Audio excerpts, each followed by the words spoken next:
So the first key theme of cynicism is freedom of speech. I don't know much Greek, but in English it looks like you pronounce it paisha. Um, anyways, I'm reading directly from the book quoted above in the opening to this piece. So freedom of speech. In the most celebrated Cynic legend, Alexander the Great was induced by Diogenes' reputation to call on him while he was sunning himself in his favorite outdoor spot, the Cranium near Corinth, the site of a gymnasium. Alexander stood over him and offered to oblige him with any favor within his power to confer. Get out of my light, Diogenes promptly responded. The anecdote illustrates several Cynic traits. Foremost, perhaps, is the reputation for parrhesia, or frankness of speech. Clearly not impressed by Alexander the Great's fame, Diogenes repays the great man's condescension with a bluntness and nonchalance that border on insolence. Asked to name the most valuable thing in the world, Diogenes did not think twice before nominating parrhesia.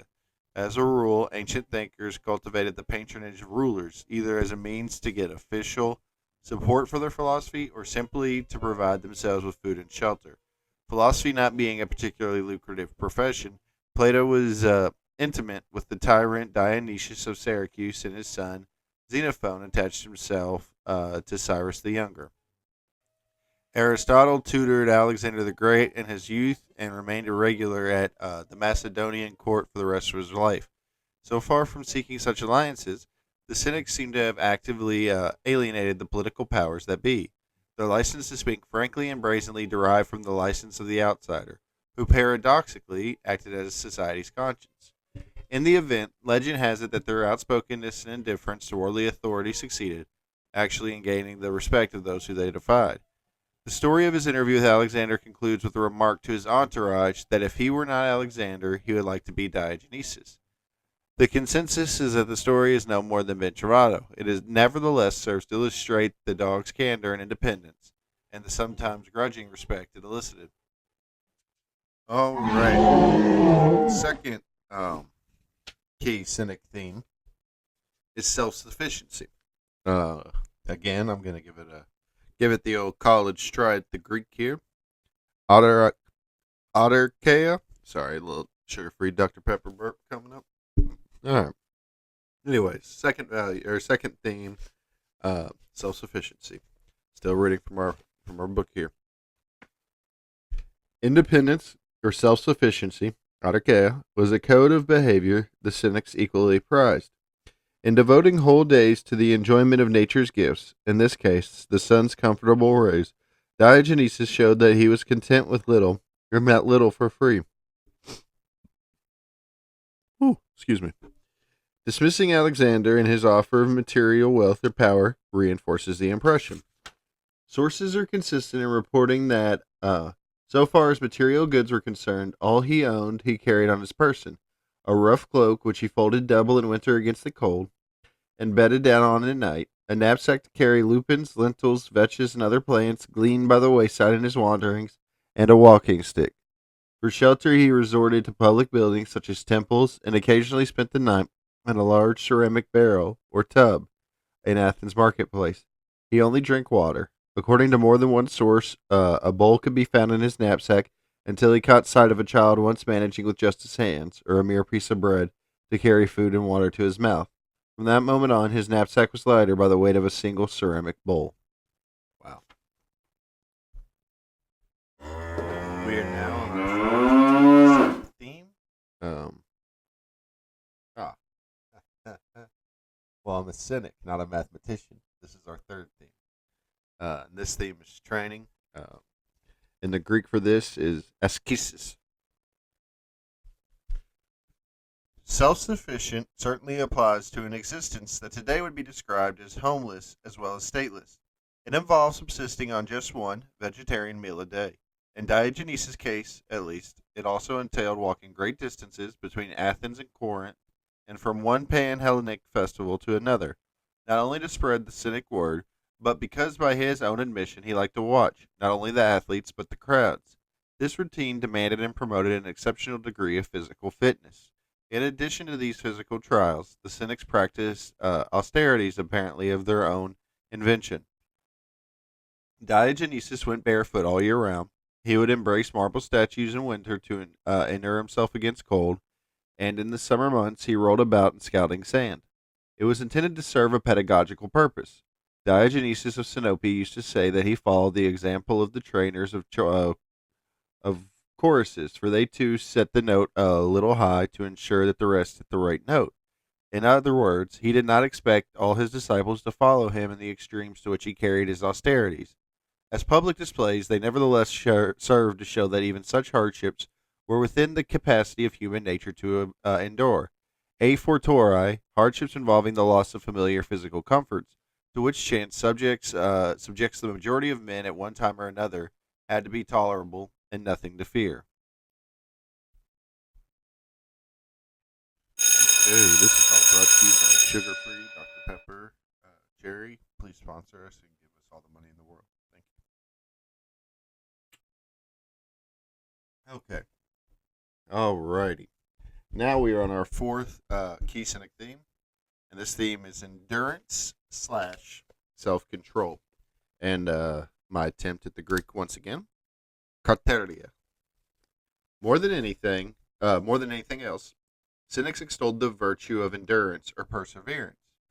Kateria in Greek. There was one Homeric hero, Odysseus, who embodied kateria and served the cynics as a model for their own code of conduct. They like to quote Odysseus' famous lines urging patience and self mastery. Bear up, my heart. You went through things worse than this that day. The Cyclops, in his frantic rage, devoured your strong companions. You held out then until cunning led you from that cave where you thought you were going to die. He said these words to hold down the heart within his chest, and his spirit submitted, enduring everything with resolution.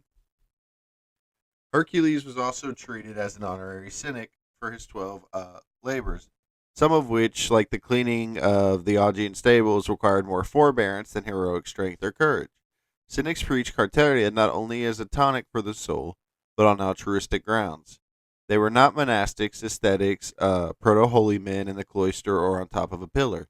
They were very public figures who endured life outdoors and a meager diet, and no doubt a steady stream of heckling, especially from the gilded youth in the urban centers, while servicing society with their prose hymns to virtue delivered on street corners and in the public square. They invoked the historical Socrates in this connection as well.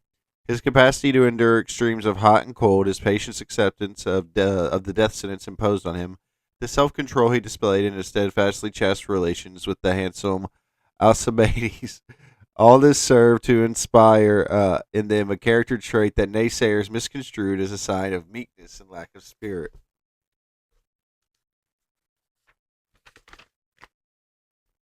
Undoubtedly, they were encouraged in part by Socrates to cultivate an attitude of patient forbearance, and, in their turn, influenced the early church to make it a characteristically Christian virtue. Ha ha! Not in America! Not in America! That's out the window! Okay, sorry, it was a little editorializing. Back to the text. But the degree to which they incorporated this habit of mind into their lifestyle was unprecedented and helped make of them a new kind of philosophical hero. As we saw in the case of Diogenes and Alexander, cynics scorned the blandishments of the great ones of the world. Philosophers who succumbed to that temptation were despised. According to Diogenes Laertius, Plato saw Diogenes of Sinope washing lettuces, came up to him and said to him under his breath, "Had you paid court to Dionysius, you wouldn't now be washing lettuces." And Diogenes answered in a similarly confidential tone, "If you washed lettuces, you wouldn't have to flatter Diogenes." Remember, he's the tyrant Plato flatters. The lesson of the Chiria is clear. Not only did they prize their independence, but accepted poverty as a condition befitting a philosopher and his spiritual values. They were the first, virtually the only philosophers, to eulogize poverty as a blessing in disguise.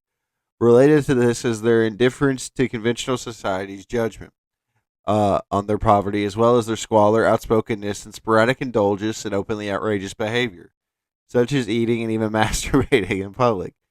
Ignominy, Antithenes said, should be endured and even welcomed as one more test of one's mettle, and he urged people who are maligned to bear it better than being pelted with rocks.